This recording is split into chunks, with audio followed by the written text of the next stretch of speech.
न्यायालय, विशेष न्यायाधीश, अन्य न्यायालय, अनुसूचित जाति अनुसूचित जनजाति अत्याचार निवारण अधिनियम 1989, छतरपुर मध्य प्रदेश। न्यायालय के समक्ष में अभियोजन की योजना मामले प्रस्तुत करने की अनुमति चाहता हूँ। प्रकरण क्रमांक 1014 और अपन 2016 मध्य प्रदेश राज्य द्वारा आरक्षण केंद्र थाना सटे जिला छतरपुर मध्य प्रदेश अभियोजन। मैं नाम पुष्पेंद्र सिंह ठाकुर, त्रिलोक सिंह ठाकुर, उम्र 43 वर्ष, व्यवसाय खेती, निवासी ग्राम मजबुआ, थाना सटे जिला छतरपुर मध्य प्रदेश अभियुक्त दंड। दूसरे अभियुक्त दंड का नाम गोविंद सिंह तनय सरदार सिंह, उम्र 34 वर्ष, निवासी ग्राम मजबुआ अभियुक्त। तीसरे अभियुक्त का नाम राजकुमार उर्फ आर के सिंह तनय पुष्पेंद्र सिंह ठाकुर, पुष्पेंद्र सिंह ठाकुर, उम्र 26 वर्ष, निवासी ग्राम मजबुआ अभियुक्त। अपराध की तारीख 12/9/2016। अधिनियम न्याय संहिता और धारा भारतीय न्याय संहिता की धारा 296, 115, 2 सापत्य धारा 35, धारा 117, 2 सापत्य धारा 35, धारा 74 एवं 351 भाग 2 एवं 3 तथा अनुसूचित जाति एवं अनुसूचित जनजाति अत्याचार निवारण अधिनियम 1989 की धारा 3(1)(r), 3(1)(5), 3(2)(b)(a), 2 शेष व 3(2)(i) अपराध अधिरोपित किए गए हैं। श्रीमान जी अभियुक्त गोविंद सिंह, राजकुमार सिंह एवं पुष्पेंद्र सिंह के द्वारा 12/9/2016 को दिन के लगभग 1 बजे अभियोजन साक्ष्य 5, अभियुक्ति का के प्रति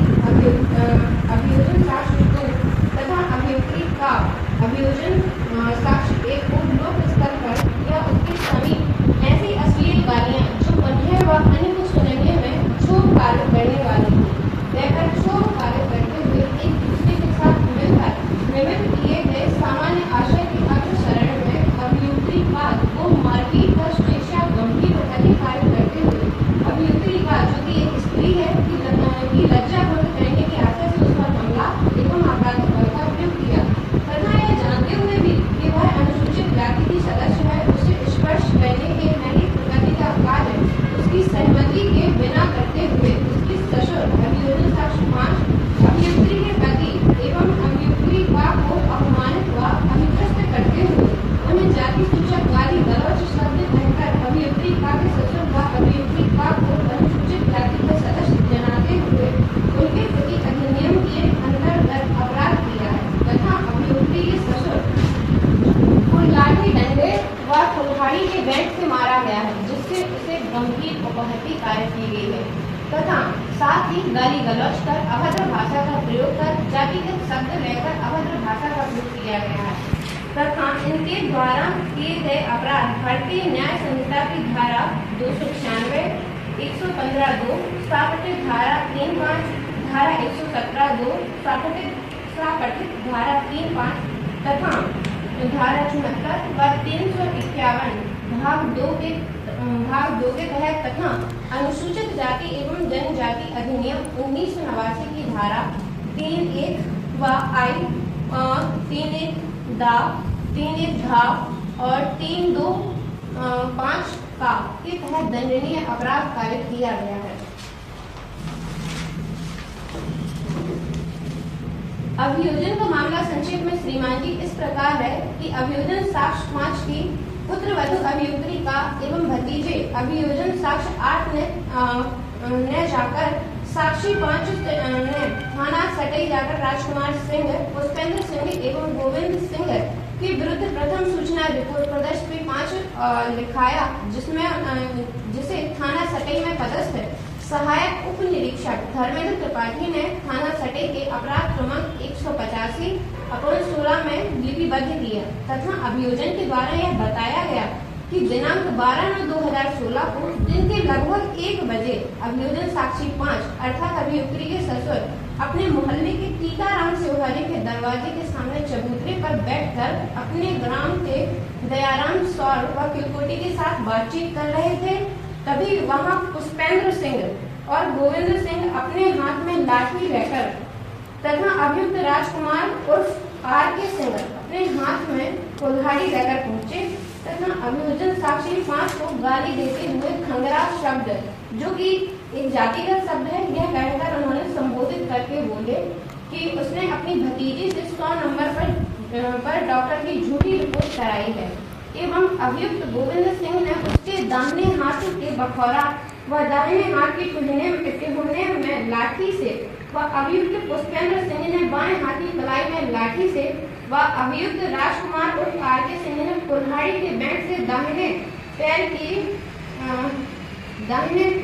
पैर की जांघ में मारा तो वह चिल्लाया। अपने ससुर के चिल्लाने की आवाज सुनकर अभियुक्त्री का अपने पति के साथ दौड़कर वहां पहुंची घटनास्थल पर व उसके पति ने अपने पिता को बचाया तो अभियुक्त राजकुमार उर्फ आर के सिंह ने बुरी नियत से अभियुक्त्री का हाथ पकड़कर उसको झटकोर दिया जिससे वह जमीन पर गिर गई तथा उसकी चूड़ियां टूट गईं। इसके बाद अभियुक्त गण ने अभियोजन साक्षी 5 तथा उसके पुत्र अभियोजन साक्षी 2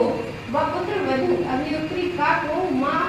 बहन की गाली देते हुए जातिगत शब्दों का उच्चारण करके अपमानित किया तथा अभियोजन साक्ष्य को जान से मारने की धमकी भी दी। प्राथमिक स्वास्थ्य केंद्र सेटिंग में पदस्थ चिकित्सा अधिकारी डॉक्टर नरेश त्रिपाठी अभियोजन साक्षी 4 ने अभियुक्त्री का चिकित्सकीय परीक्षण कर अपना अभिमत प्रदर्श P6 देते हुए चिकित्सकीय परीक्षण किया तथा एक्सरे की सलाह दी। अनुविभागीय अधिकारी पुलिस मिर्जावर द्वारा प्रस्तुत आवेदन के फलस्वरूप न्यायिक मजिस्ट्रेट प्रथम श्रेणी मिर्जावर श्री मनीष अनुरागी ने 15/11/2016 को दंड प्रक्रिया संहिता की धारा 164 के अंतर्गत अभियुक्त्री का कथन लेखबद्ध किया। डॉक्टर नरेश त्रिपाठी की सलाह के फलस्वरूप जिला चिकित्सालय छतरपुर में अभियोजन साक्षी 5 की बाईं कलाई का एक्सरे हुआ और एक्सरे फिल्म उनके अभिमत के लिए थाना सदर द्वारा भेजी गई जिसे देखकर उन्होंने यह पाते हुए कि अभियोजन साक्षी 5 की कलाई में अस्थि भंग है अपना अभिमत प्रदर्श P8 दिया जिसका मेडिकल रिपोर्ट में है सेकंड पेज नंबर पर लगाया है तथा श्रीमान जी यह सत्य है कि अनुसंधानकर्ता SDOP बिजावर सुरेंद्र चंद्र दोहरे अभियोजन साक्षी 10 ने अनुसंधान क्रम में दिनांक 18/9/2016 को घटना स्थल पर जाकर अभियोजन साक्षी 2 तथा 5 के समक्ष घटना स्थल का नक्शा मौका बनाकर तैयार किया था तथा समस्त साक्षियों के कथन भी दर्ज किए। समस्त साक्षियों के कथन BNSS की धारा 181 के अंतर्गत लिपिबद्ध कर घटना स्थल से कांच की चूड़ियों के 4 टुकड़े जब्त किए।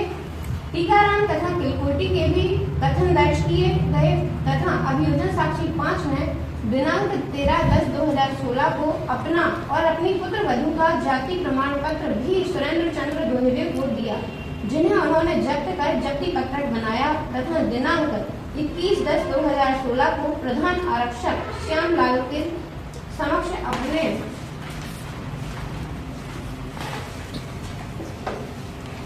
अपने न्यायालय में अभियुक्त गोविंद सिंह से एक बांस की लाठी जब्त करी, अभियुक्त राजकुमार सिंह से एक लोहे की कुल्हाड़ी जब्त करी और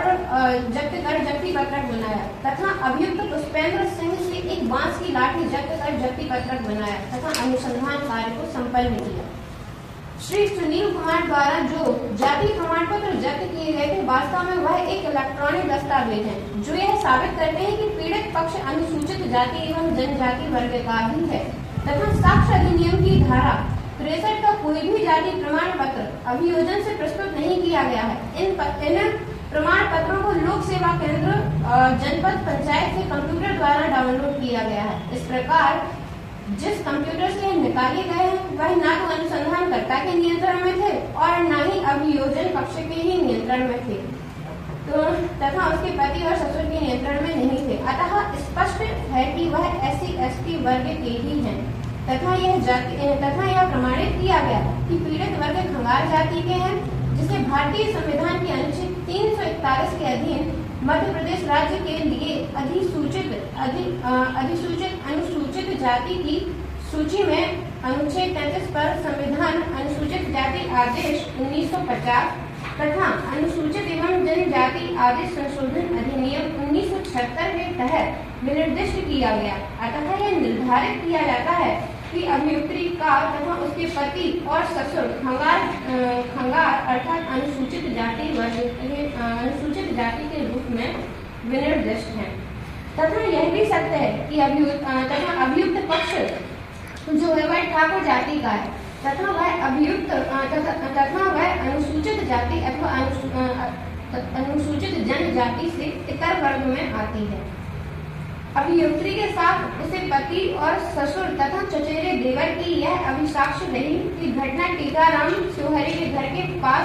की है तथा नक्शा मौका प्रदर्शनी 4 में घटना स्थल वहीं का होना भी बताया प्रमाणित किया गया है, जो सुरेंद्र चंद्र दोहरे अनुसंधानकर्ता के द्वारा भी प्रमाणित किया गया है। तथा अभियोजन साक्ष्य नंबर 8 के द्वारा सूचक प्रश्नों के दौरान यह साक्ष्य दिया गया कि राजकुमार सिंह ने उसकी भाभी का हाथ बुरी नियत से पकड़ा था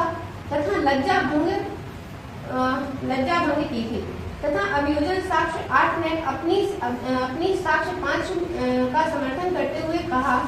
कि अभियुक्त गण ने अपने बड़े पिता को मारा था जिससे उसका दाहिना हाथ टूट गया है तथा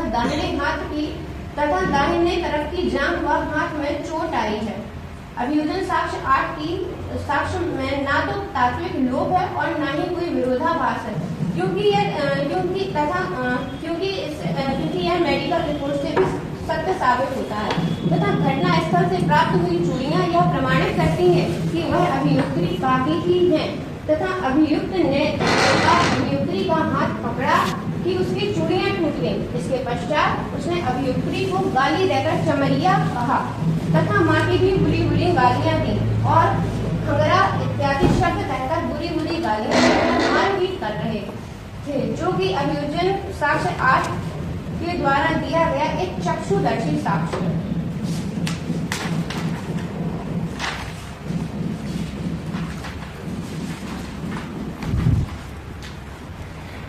श्रीमान जी, अभियोजन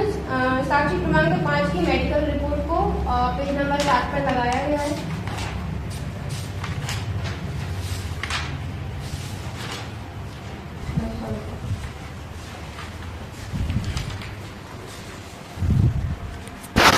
प्रस्तुत करने के उपरांत न्यायालय के समक्ष अभियुक्त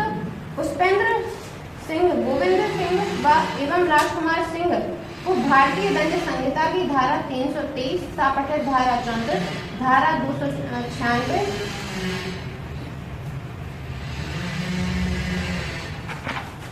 के अंतर्गत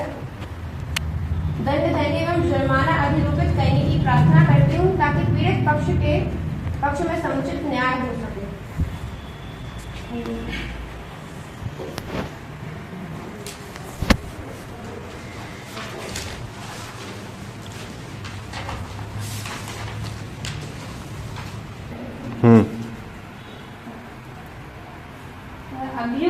अभियुक्त की ओर से मैं मामले को प्रस्तुत करने की अनुमति चाहती हूँ। अभियुक्त गण की ओर से संबंधित मामले का बिंदुसार विवरण कुछ इस प्रकार है। मामले का सारा मैं अपने अभियुक्त का पक्ष रखते हुए यह कहना चाहूंगी कि आरोप पत्र में अभियोजन द्वारा भारतीय न्याय संहिता की धारा 115, 2, 296, 351, 74, 117, 2 व प्रसिद्ध धारा 3, 5 व SC एक्ट की धारा सेक्शन 31R, 31S के तहत आरोप दर्ज कराया है, जिसमें अभियुक्त्री तथा अभियुक्त्री के पति तथा ससुर व देवर के साथ गाली गलौज तथा मारपीट तथा लज्जा भंग करने का मामला बताया है। मेरे पक्षकार ने बताया है कि इस मामले में झूठा फंसाया गया है, संभवतः व्यक्तिगत दुश्मनी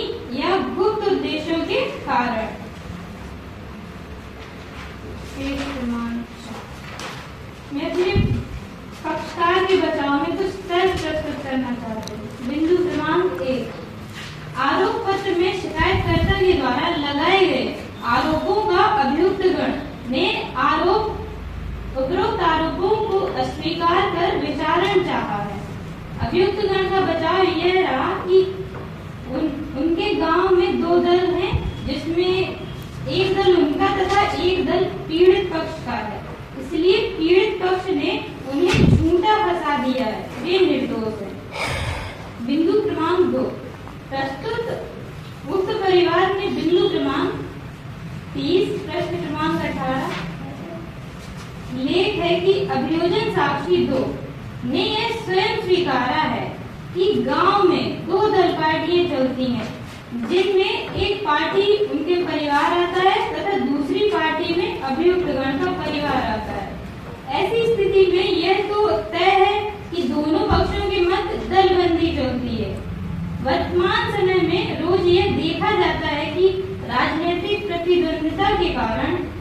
एक दल वाला दूसरे दल वालों को फंसाने से नहीं चूकता है। उक्त परिवार में भी दलबंदी से प्रेषित होने के कारण पूर्णतः मनगढ़ंत व झूठा है। बिंदु क्रमांक 3, उक्त वाद के बिंदु संख्या 4 में दर्ज है कि अभियुक्त गण हथियारों से लैस गाली देते हुए विशेषता जाति सूचक शब्द हंगरा से संबोधित किया गया। वहीं दूसरी ओर परिवार के बिंदु क्रमांक 32 में साक्ष्य के दौरान अभियोजन के द्वारा यह स्वयं स्वीकार किया गया कि अभियुक्त गण ने अन्य जाति सूचक शब्द से संबोधित किया गया, अर्थात ये दोनों कथन एक दूसरे के विरोधाभास है। अभियुक्त के द्वारा अभियोजन अभियुक्ति को क्या कहकर संबोधित किया?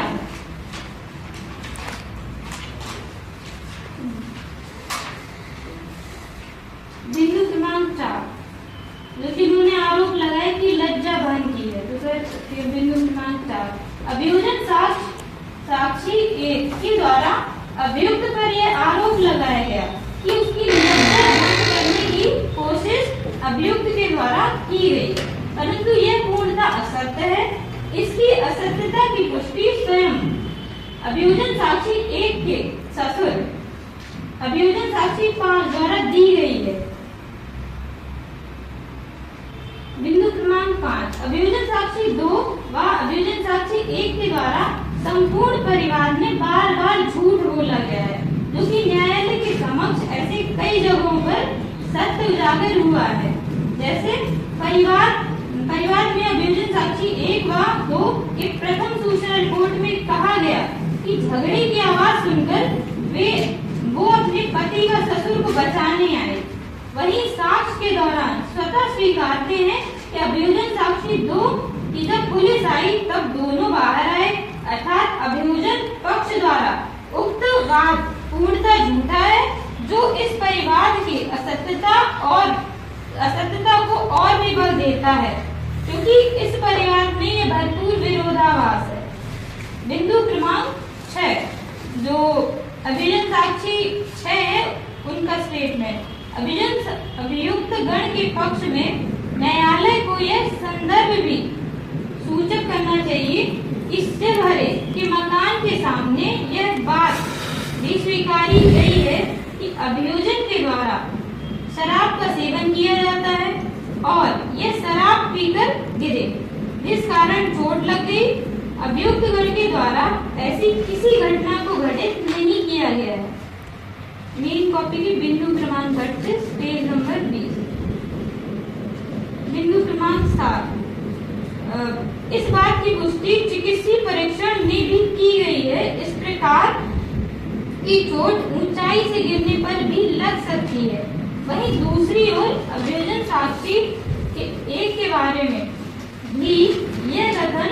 डॉक्टर नरेश त्रिपाठी PW4 के द्वारा कहा गया है कि ऐसी जो चोटें बताई गई हैं, इससे ये उससे कबूतरे से गिरने पर भी लग सकती हैं। बिंदु क्रमांक 8, चिकित्सीय रिपोर्ट में भी किसी प्रकार का स्पष्टीकरण नहीं दिया है, जैसे कि चोट की गंभीरता व प्रकृति एवं हथियार इत्यादि की प्रकृति, अर्थात चिकित्सीय रिपोर्ट उचित पुष्टिकरण नहीं करता है। बिंदु क्रमांक 9, पुलिस अन्वेषण रिपोर्ट में उचित पुष्टि नहीं होती है कि यह अन्वेषण प्रस्तुत करती है। जैसे जब्ती के संदर्भ में कहीं पे वर्णित है कि पुलिस ने हथियार आरोपी से जब्त किए हैं, तथा कहीं पे वर्णित है कि स्वयं आरोपियों द्वारा पुलिस थाने में जाकर जब्त कराए गए हैं। वहीं पे चूड़ियों के टुकड़ों का मिलना, जो काफी हद तक एक सूक्ष्म आकार के होंगे, परंतु नक्शे को बनाते समय महत्वपूर्ण स्थानों को छूट जाना इत्यादि, यह सब प्रसंग मनगढ़ंत लगता है तथा पुलिस की संवेदनशीलता पर भी सवाल उठता है कि यह घटना सत्य भी है अथवा नहीं। बिंदु क्रमांक 10, गवाही में विसंगतियां। गवाहों व चक्षुदर्शी का न्यायालय के समक्ष घटना व पूर्णतः पुष्टि नहीं करते। बिंदु क्रमांक 11, श्रीमान न्यायालय की दृष्टि में यह संदर्भ भी लाना चाहते हैं कि अभियुक्तगण आदतन व पेशेवर अपराधी नहीं है, वह ना ही कभी पुलिस रिकॉर्ड में नाम उनका आया है सिवाय इस मामले में। और यह भी कि इस प्रकार के विभिन्न बिंदु सामने आए हैं जो अभियुक्त के पक्ष व न्याय पठित में सम्मिलित किए होते हैं। इस मामले से संबंधित कुछ न्याय निर्णय प्रस्तुत करने की अनुमति है। केस क्रमांक 1, चौधरी रामजी भाई नरसिंह बनाम गुजरात राज्य 2003। इस मामले में माननीय न्यायालय ने यह निर्णय अभियुक्त के पक्ष में निर्णय देते हुए कहा कि निर्णय विभिन्न आधार पर नहीं बल्कि न्यायालय के समक्ष स्वयं विवेक का अधिकार कानून की प्रक्रिया के अनुसार ही किया जाएगा। माननीय अधीनस्थ न्यायालय ने परिवार में अभियोजन के द्वारा लगाए गए आरोपों, पुलिस इन्वेस्टिगेशन रिपोर्ट, गवाहों और गवाहों के द्वारा किए गए कथनों में विरोधाभास पाए जाने के कारण अभियुक्त गण को अपराधी घोषित करने के पक्ष में निर्णय नहीं दिया। यही स्थिति श्रीमान इस परिवार में भी देखने को मिलती है। ये दूसरा हल्कू व अन्य बनाम मध्य प्रदेश राज्य 1974 तथा हल्का सिंह व अन्य बनाम पंजाब राज्य 1975, गुरमीत सिंह व अन्य बनाम पंजाब राज्य 1991 के उक्त परिवार में श्रीमान न्यायालय द्वारा स्वीकारा गया कि हथियार के इस्तेमाल किए जाने वाला भाग की स्पष्टता करना अभियोजन के गवाहों का कर्तव्य होता है। माननीय न्यायालय के समक्ष मैं यह बिंदु भी लाना चाहूंगी कि गवाहों का कर्तव्य होता है कि जो इस न्यायालय के समक्ष आए, परिवार में ऐसा साक्षियों द्वारा स्वीकारा नहीं गया है। श्रीमान विचारणी न्यायालय द्वारा देखे व सुने गए अनियमित विरोधाभास के कारण भारतीय साक्ष्य अधिनियम 2023 की धारा 148 जो स्पष्ट रूप से कहती है कि जब गवाहों और साक्षियों के द्वारा घटना का संदेश पर व स्पष्ट न हो तथा कथित विरोधाभास के कारण न्यायालय प्रतिकूल निष्कर्ष निकालने में स्वीकार नहीं है। माननीय न्यायालय से विनम्र निवेदन है कि समस्त कानूनी तथ्यों को भी पूर्ण न्यायालय के लिए सम्मिलित किया जाए व निर्णय न्यायहित में किया जाए। प्रार्थना हाल ही में सर्वोच्च न्यायालय द्वारा स्पष्ट किया गया है कि SC/ST एक्ट के बड़े पैमाने पर गलत इस्तेमाल की बात को स्वीकारते हुए एक ऐतिहासिक फैसला सुनाया है, जिसके तहत SC/ST एक्ट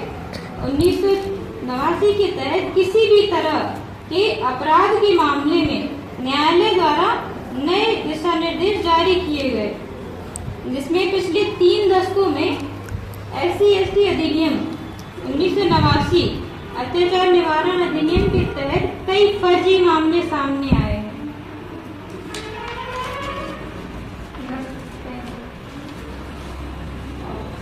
श्रीमान जी में साथी अधिवक्ता के द्वारा कहा गया कि जो उन्हें अभियोजन साक्षी 5 को जो चोटें आई हैं वो चबूतरे से गिरने से आई हैं। डॉक्टर नरेश त्रिपाठी अभियोजन साक्ष्य 3 जो तत्कालीन समय में प्राथमिक स्वास्थ्य केंद्र सटई में चिकित्सा अधिकारी थे, अपने साक्ष्य में उन्होंने बताया है कि उन्होंने दिनांक 12/9/2016 को अभियोजन साक्ष्य 5 का चिकित्सकीय परीक्षण किया था, जिसमें उन्होंने जो चोटें आई हैं वो बताई है। जिसमें उन्होंने स्पष्ट रूप से कहा कि दाहिने कंधे के पीछे 9x3 सेंटीमीटर का आड़ा और 2x2 सेंटीमीटर आकार की खरोंच युक्त लाल नींबू सूजन युक्त निशान है और दाहिने हाथ के ऊपरी पिछले हिस्से पर 1x1 सेंटीमीटर आकार की खरोंच, जिस पर 3x2 सेंटीमीटर आकार की ऊंची सूजन है। बाईं कलाई के पीछे 6x3 सेंटीमीटर आकार युक्त दर्द व सूजन, जिस पर 0.5x 1 सेंटीमीटर की खरोंच थी। दाहिने जांघ के मध्य सामने की तरफ 3x2 सेंटीमीटर आकार की सूजन युक्त नींबू चोट तथा होंठ के दाहिने तरफ अंदर की ओर 1x1 सेंटीमीटर आकार का दर्द युक्त निशान है। डॉक्टर नरेश त्रिपाठी अभियोजन साक्ष्य ने अपनी अभिसाक्ष्य में स्पष्ट रूप से कहा है कि उक्त समस्त प्रकार की चोटें किसी सख्त व भोदरी वस्तु से आई हैं और एक जो चबूतरा होता है वो एक मिनिमम ऊंचाई का होता है, उतने ऊंचे से गिरने से किसी को अस्थि भंग जैसी गंभीर चोटें या जो चबूतरे से गिरने से एक साथ 5 चोटें आना संभव नहीं दिखती हैं। वास्तव में गिरने पड़ने पर चोट आने के संबंध में चिकित्सक द्वारा प्रत्येक परीक्षण में जो जताई गई संभावना मात्र एक संभावना होती है कि जो चबूतरे वगैरह से गिरने की, लेकिन वास्तव में चबूतरे से गिरने से किसी को अस्थि भंग जैसी चोट नहीं आ सकती। और जो अभियुक्ति को जो चोट आई है उसमें भी उसे अस्थि भंग बताया गया है, वो भी उनके द्वारा जो झंझकोर का उन्हें गिराया गया था उसकी वजह से आई है।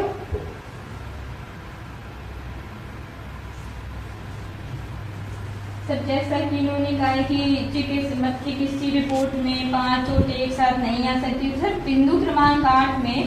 चिकित्सीय रिपोर्ट में यह भी किसी प्रकार का स्पष्टीकरण नहीं दिया गया है कि चोट की गंभीरता, किसी प्रगति, हथियार इत्यादि, अर्थात मतलब जो चिकित्सीय रिपोर्ट है वो उचित पुष्टिकरण नहीं करता। श्रीमान जी, उन्होंने स्पष्ट रूप में कहा कि जो चोटें उन्हें आई हैं वह किसी सख्त एवं भूतरी वस्तु से आई हैं और इतनी सारी चोटें एक साथ देने से नहीं आ सकती। इसके संबंध में न्याय निर्णय भी प्रस्तुत करना चाहती हूँ।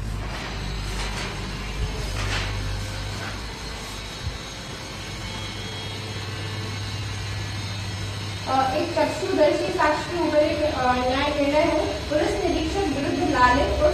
मलिक नंदन एवं अन्य 2022 4 क्राइम 493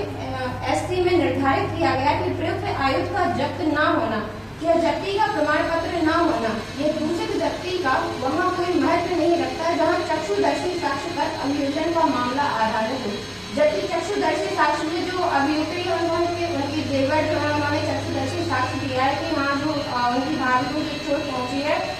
वो अभियुक्त लड़के द्वारा ही पहुंचाई गई है एवं जो उनके बड़े पिता को जो चोट पहुंचाई गई है वो भी कुल्हाड़ी से मारने पर ही चोट पहुंची है। और 315 जो करके एक केस है भूपेंद्र सिंह सिंधु बनाम state of Punjab DIL 2018 SC 2395 के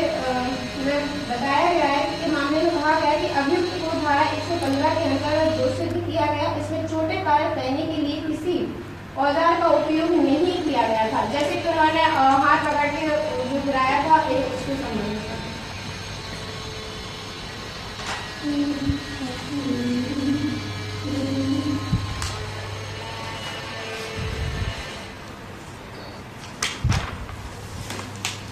जो भी मेरे साथी अधिवक्ता ने कहा है सर, हाल ही में नेशनल क्राइम रिकॉर्ड ब्यूरो द्वारा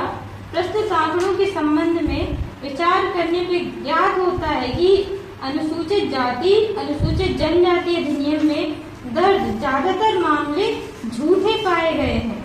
न्यायालय द्वारा अपने फैसलों में ऐसे कुछ मामलों को शामिल किया गया है जिसके अनुसार 2016 की पुलिस जांच में अनुसूचित जाति को प्रताड़ित किए जाने के 5,347 झूठे मामले सामने आए हैं, जबकि अनुसूचित जनजाति के कुल 912 मामले झूठे पाए गए हैं। वर्ष 2015 में